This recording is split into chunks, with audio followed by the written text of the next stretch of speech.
Life in Belarus, Europe's last hidden paradise or secret nightmare? What if I told you there's a European country the size of Kansas with pristine forests, crystal clear lakes, and rent prices that would make New Yorkers weep with joy?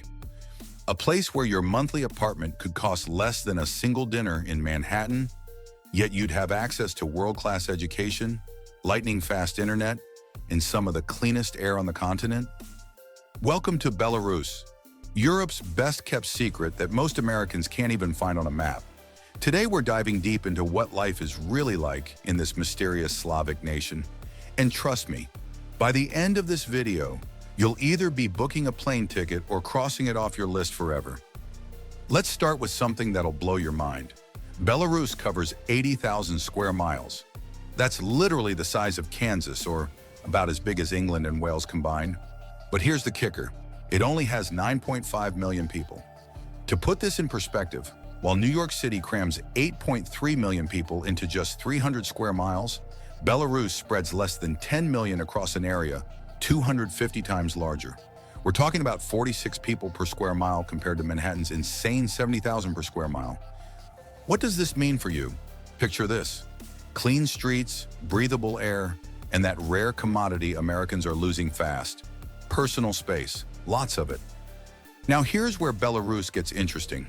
While most of the former Soviet world was dealing with chaos, civil wars, and economic collapse in the 90s, Belarus chose a different path.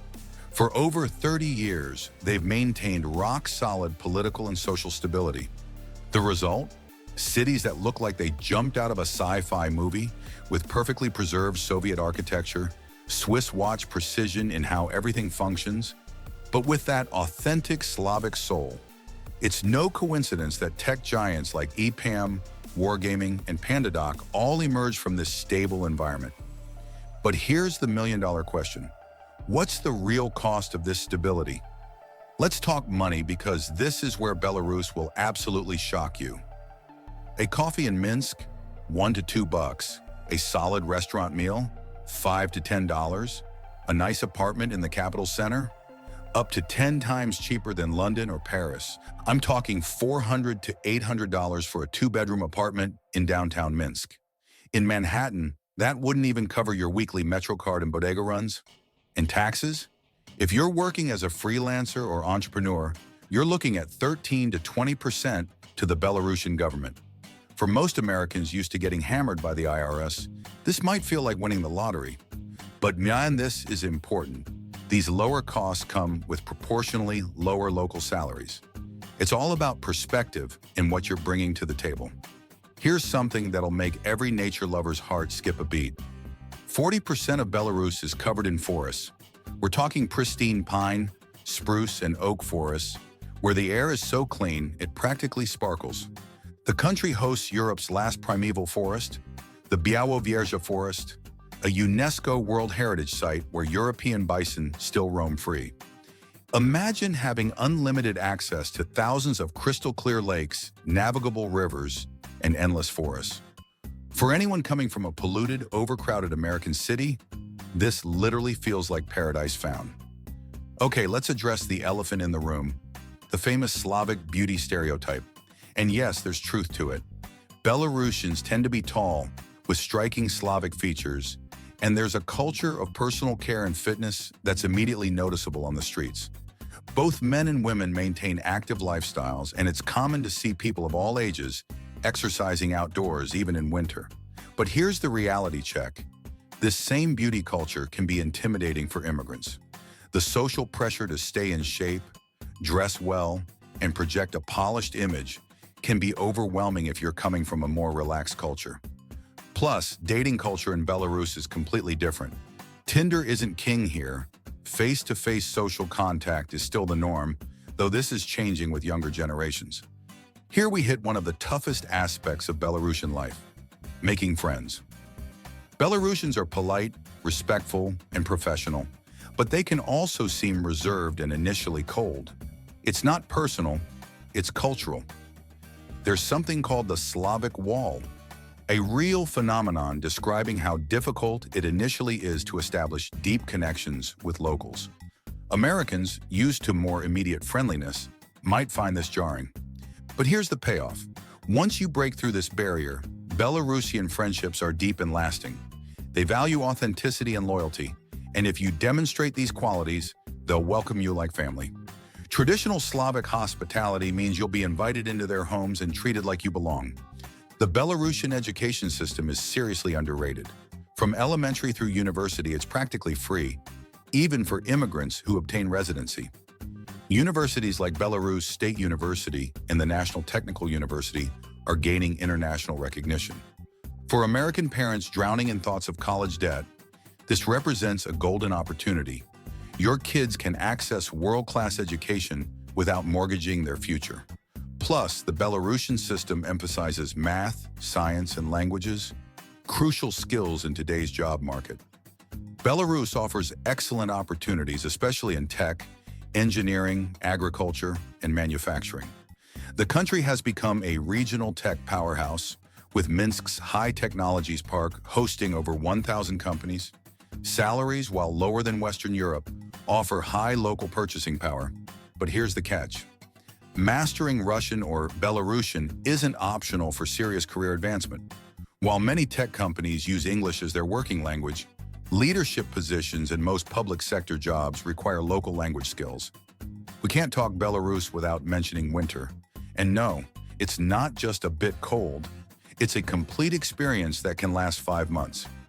During the harshest period, you might get just 6 to 7 hours of daylight, temperatures hitting -13 degrees Fahrenheit, -25 degrees Celsius, and a sense of isolation that can seriously impact your mental health.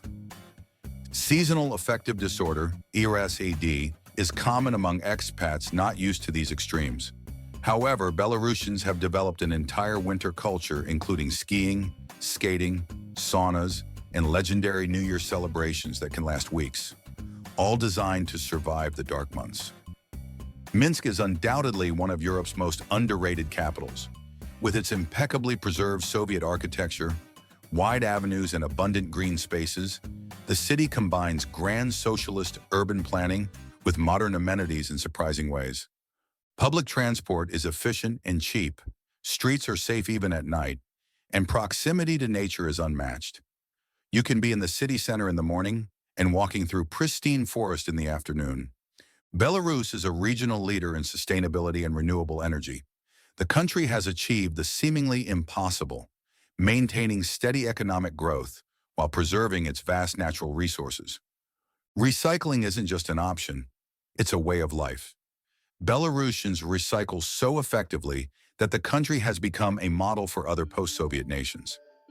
This green mentality shows up everywhere, from massive use of bicycles and public transport to preference for local, organic products. Belarus has positioned itself as a regional tech powerhouse. Minsk's High Technologies Park produces more software per capita than any other Eastern European country. Companies like EPAM, Wargaming, Viber, and Pandadoc all have Belarusian roots. For tech professionals, Belarus represents a paradise of opportunities. Belarusian companies are known for their horizontal work culture, where hierarchies are less rigid and innovation is encouraged from all levels. The country's digital infrastructure is exceptional, with some of Eastern Europe's fastest internet speeds and among the best regional 4G coverage. For digital entrepreneurs and remote workers, this means you can work from practically anywhere in the country without connectivity worries. Contrary to popular belief, Belarus's gastronomic scene has evolved tremendously in recent decades. Minsk has several high-quality restaurants, and traditional Slavic cuisine is gaining worldwide recognition for its focus on local ingredients and traditional techniques. However, for Americans used to more spiced and varied cuisines, traditional Belarusian food might initially seem bland. Flavors tend to be subtle, with heavy emphasis on potatoes, pork, river fish, and preserved vegetables. Dishes like draniki, potato pancakes, can be quite the cultural shock for unaccustomed palates.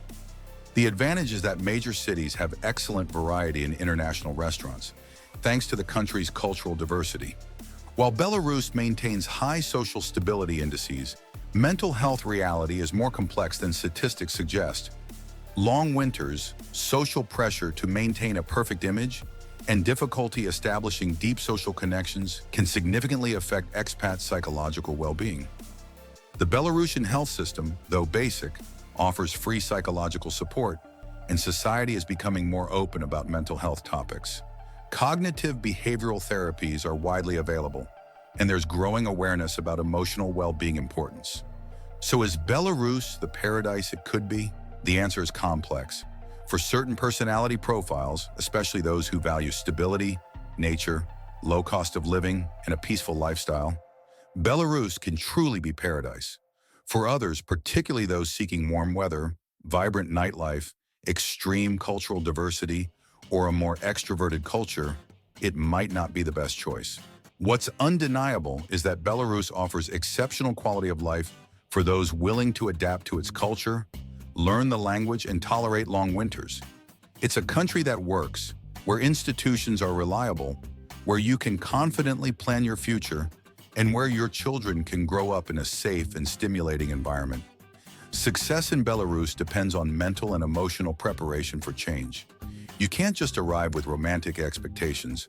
You need realistic understanding of challenges and genuine willingness to adapt to a different way of life. The question you should ask isn't whether Belarus is perfect, but whether it's perfect for you. What do you think about this beautiful but challenging Slavic land?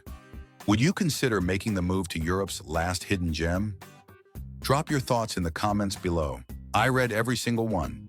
If this video opened your eyes to Belarus like it did for me when I first researched it, smash that like button and subscribe for more deep dives into the world's most underrated destinations.